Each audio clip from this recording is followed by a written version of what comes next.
স্বাগত দীপ্ত সংবাদে। আপনাদের সঙ্গে আছি আমি নাহিদ আশরাফ রাজীব। শুরুতেই নিচুল টাটা সংবাদ শিরোনাম। ঢাকাসহ অন্যান্য বিশ্ববিদ্যালয় অনির্দিষ্টকালের জন্য বন্ধ ঘোষণা, সন্ধ্যার মধ্যে হল ছাড়ার নির্দেশ। কোটা আন্দোলনের নামে বিভিন্ন স্থানে সড়ক অবরোধের চেষ্টা, পুলিশের সাথে ধাওয়া পাল্টা ধাওয়া। বিএনপির কেন্দ্রীয় কার্যালয়ে গোয়েন্দা পুলিশের তল্লাশি, লাঠি, অস্ত্র ও ককটেল সহ 7 জন আটক।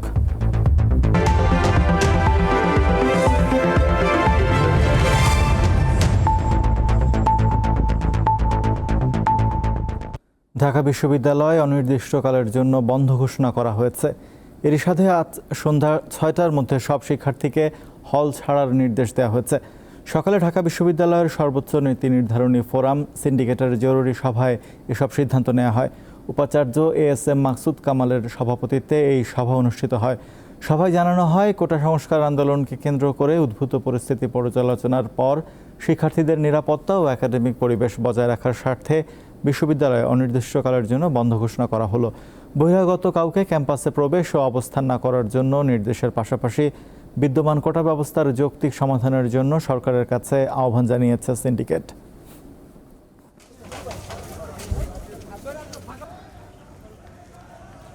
ঢাকা বিশ্ববিদ্যালয়ের উপাচার্যের বাসভবনের সামনে জড়ো হচ্ছেন কোটা বিরোধী আন্দোলনকারীরা। সেখানে আছেন সহকর্মী মিজানুর রহমান, তার কাছে জানবো সবশেষ অবস্থা। মিজান, বিশ্ববিদ্যালয় বন্ধ ঘোষণার পর কোটা আন্দোলনকারীরা নতুন কোনো কর্মসূচি দিয়েছে?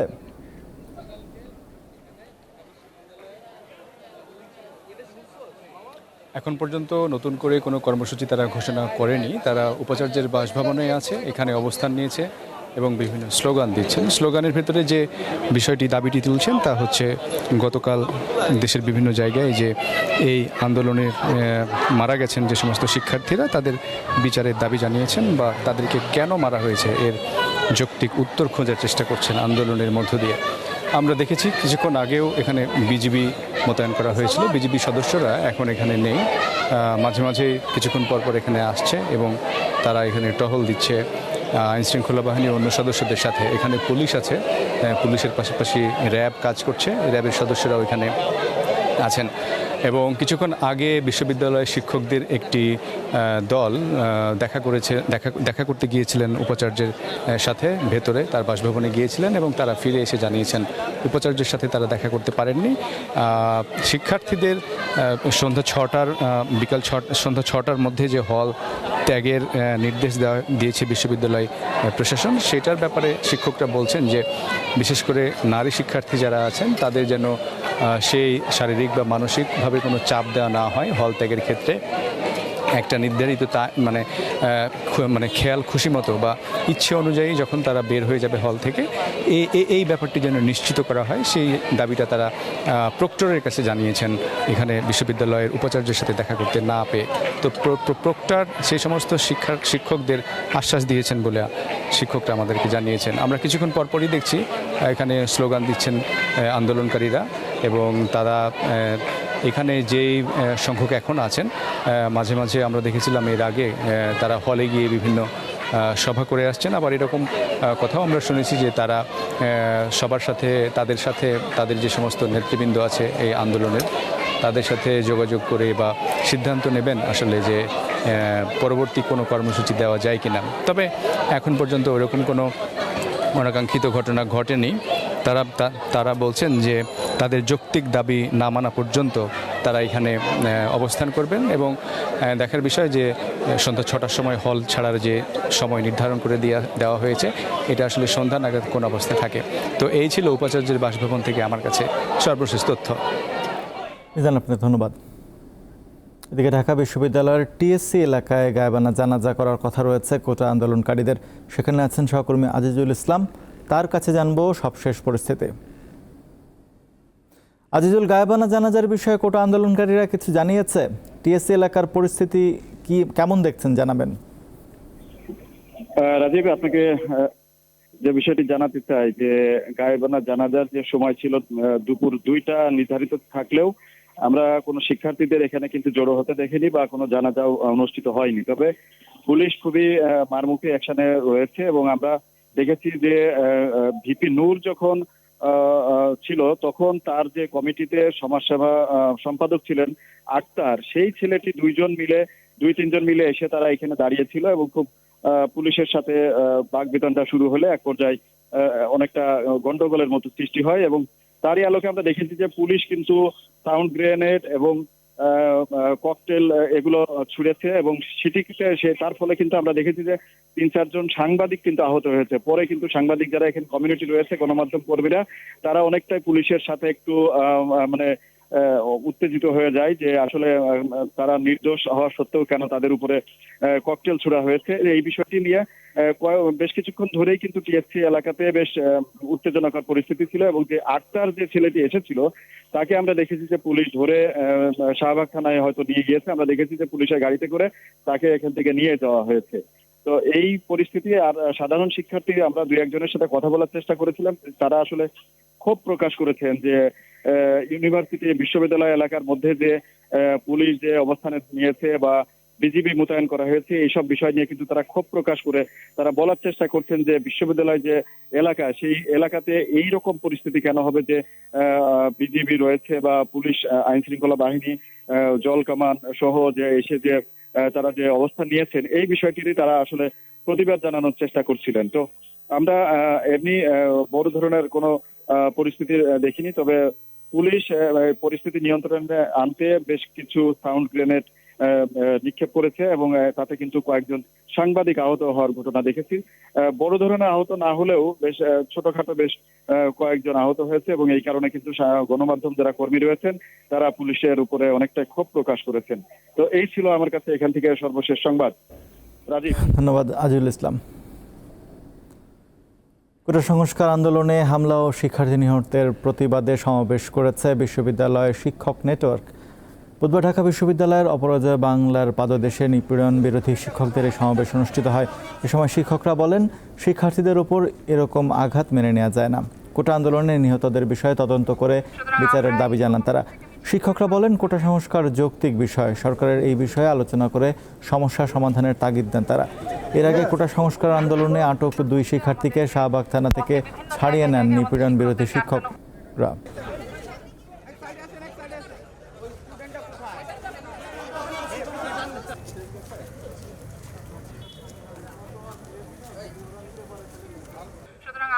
আমাদের শিক্ষার্থীদেরকে নানা রকম ভাবে নিপীড়ন চালিয়েছে, নানা রকম ভাবে, তার মধ্যে 6টা প্রাণ ঝরে গেছে। এখন আপনাদের মনে হচ্ছে ইউজিসির কাছ থেকে সিদ্ধান্ত নিয়ে আপনারা বিশ্ববিদ্যালয় বন্ধ করবেন। স্বায়ত্তশাসিত প্রতিষ্ঠান ইউজিসির কথা চলে না, চলবো না, এবং কোনো এখতিয়ার নাই ইউজিসির বিশ্ববিদ্যালয়গুলোকে বন্ধ করে দেবার। এত বেকারের দেশে তারা তাদের শব্দ প্রথমেই দেখতে পাচ্ছে, আপনারা বন্ধ করে রাখছেন। আপনারা তারপরে এগিয়ে তো কোটা রাখছেন, তারপরে পিএসসির দিকে তাকান, নিয়োগগুলোর দিকে তাকান, সব জায়গাতেই সাধারণ ছেলেমেয়েরা আসতে পারছে না। কাজে সাধারণ ছেলেমেয়েরা মুক্তিযুদ্ধের চেতনায় বৈষম্যের বিরুদ্ধে দাঁড়াবে, সেইটাই স্বাভাবিক। আজকে যে বিশ্ববিদ্যালয় বন্ধের ঘোষণা দেওয়া হলো, এটা কার স্বার্থে দেওয়া হলো? এটা কি আমাদের সাধারণ ছাত্রদের স্বার্থে? তাদের কি স্বার্থটা বিবেচনা করা হয়েছে? তাদের কণ্ঠ বিবেচনা করা হয়েছে কিনা? আজকে আমরা শুনেছি 6টার সময় হল ভ্যাকেট করার সিদ্ধান্ত এসেছে। আমরা স্পষ্ট ভাষায় বলতে চাই, হল ছাত্ররা ভ্যাকেট করুক আর না করুক, এটা তাদের সিদ্ধান্ত। হলে বা অন্য কোথাও তাদের উপর আর কোনো নির্যাতন আমরা সহ্য করব না। অনির্দিষ্টকালের জন্য সরকারি বেসরকারি বিশ্ববিদ্যালয় বন্ধ ঘোষণার নির্দেশনার পর হল ছাড়া শুরু করেছে দেশের বিভিন্ন বিশ্ববিদ্যালয়ের শিক্ষার্থীরা। সব শিক্ষা কার্যক্রম বন্ধ ঘোষণা করা হচ্ছে রাজশাহী বিশ্ববিদ্যালয়। বিশ্ববিদ্যালয় প্রশাসনের নির্দেশে দুপুর থেকে আবাসিক হল ছাড়া শুরু করেছে শিক্ষার্থীরা। সকাল থেকে হল ছাড়ছে দিনাজপুরের হাজী মোহাম্মদ দানেশ বিজ্ঞান ও প্রযুক্তি বিশ্ববিদ্যালয়ের শিক্ষার্থীরা। রংপুর বেগম রোকেয়া বিশ্ববিদ্যালয়ের বঙ্গবন্ধু শেখ মুজিবুর রহমান হল, শহীদ মুক্তার ইলাহি হল ও শেখ ফজিলাতুন্নেসা মুজিব হল থেকে শিক্ষার্থীদের বেডিংপত্র নিয়ে বের হতে দেখা যায়। এছাড়া চট্টগ্রাম বিশ্ববিদ্যালয়, জাহাঙ্গীরনগর বিশ্ববিদ্যালয়, রাঙামাটি বিজ্ঞান ও প্রযুক্তি বিশ্ববিদ্যালয়, Bangladesh Sweden polytechnic institute, Jessore বিজ্ঞান ও প্রযুক্তি বিশ্ববিদ্যালয়, সিলেটের শাহজালাল বিজ্ঞান ও প্রযুক্তি বিশ্ববিদ্যালয়ের শিক্ষা কার্যক্রম অনির্দিষ্টকালের জন্য বন্ধ ঘোষণা করা হয়েছে।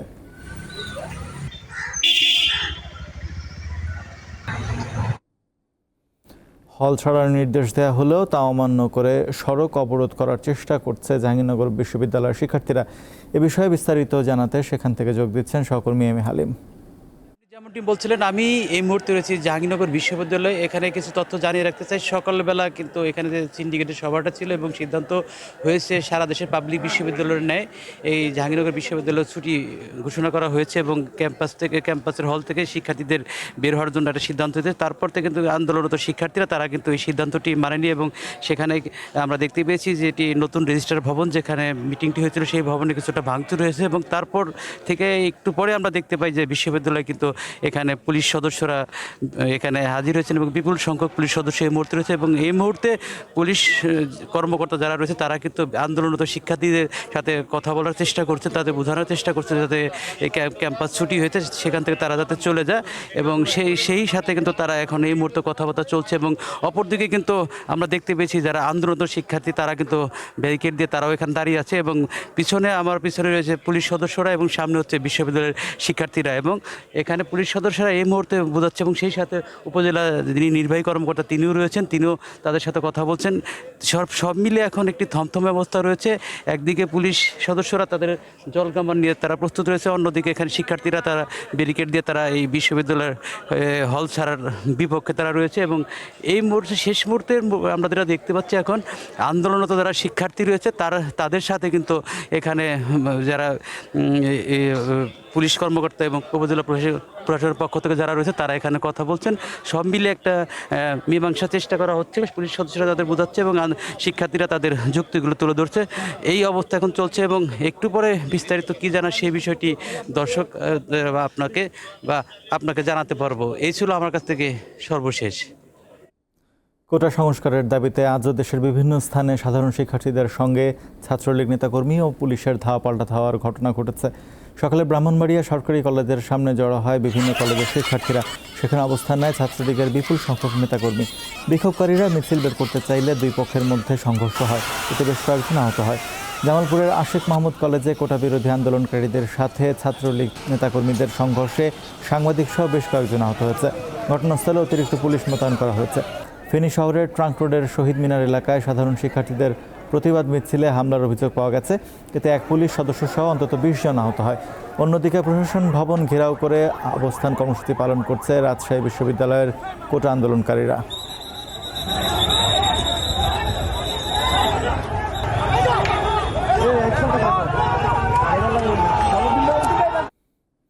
রাজধানীর নয়াপল্টনে কয়েক দফা ককটেল বিস্ফোরণের পর রাতে বিএনপির কেন্দ্রীয় কার্যালয়ে তল্লাশি চালিয়েছে ঢাকা মহানগর গোয়েন্দা পুলিশ।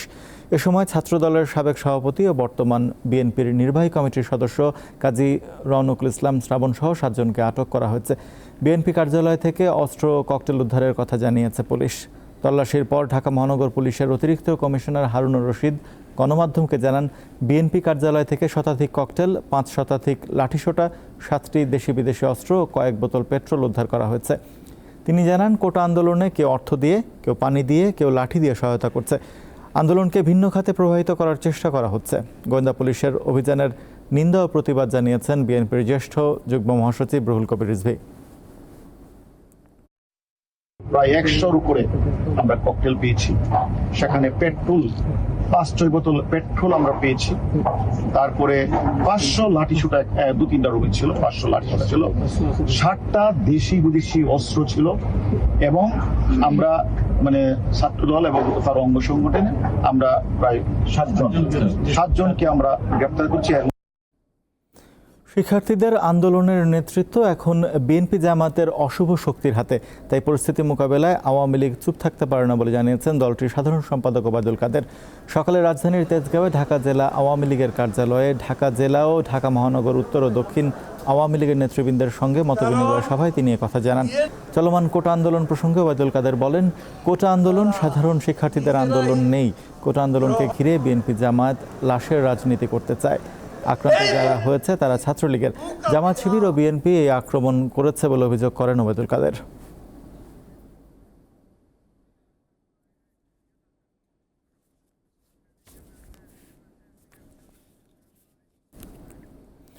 শেষ করব দীপ্ত সংবাদ, তার আগে নিচুল টাটা সংবাদ শিরোনাম জানাবো আরও একবার।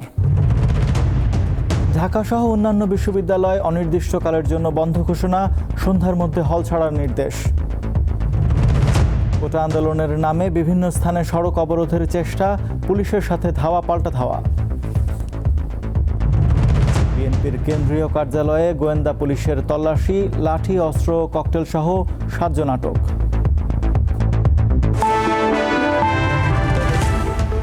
এই ছিল এখনকার মতো। আমাদের পরবর্তী সংবাদ বিকাল 4টায় দীপ্তর বিশেষ সংবাদ দেখার আমন্ত্রণ রইল।